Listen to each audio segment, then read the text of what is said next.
கேள்வி நேரத்தில் நீங்க எல்லாம் 100 தடவை கேள்வி கேட்டிருக்கீங்க. அவ்வளவு நேரலையில் தான் பேச்சிருக்கு. அதுக்கப்புறம் இப்படி அபாண்டம் சொல்லலாமா? நேரலைக்கு ஒதுக்கப்பட்ட நேரத்தில் நேரலை பெருகிட்டே தான் இருக்கு.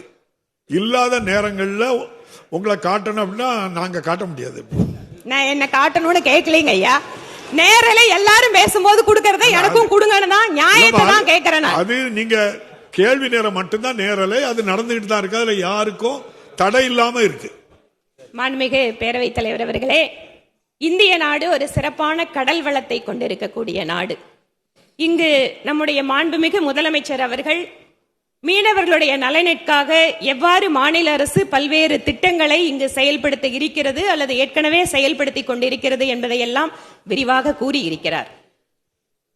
ப்ளூ ரெவல்யூஷன் என்று நம்முடைய மத்திய அரசு ஒரு தனியான ஒரு நீல புரட்சிக்கென்று பல்வேறு இலக்குகளை நிர்ணயித்து கடந்த 4-5 ஆண்டுகளாக மத்திய அரசினுடைய நிதிநிலை அறிக்கையின் போது குறிப்பாக ஆழ்கடல் மீன்பிடிப்பு 4-5 வருடங்களுக்கு முன்பாக பிரதமரே நேரில் வந்து ராமேஸ்வரத்திலே துவக்கி வைத்தார் அந்த திட்டத்தை கடந்த அதிமுக ஆட்சியின் போது.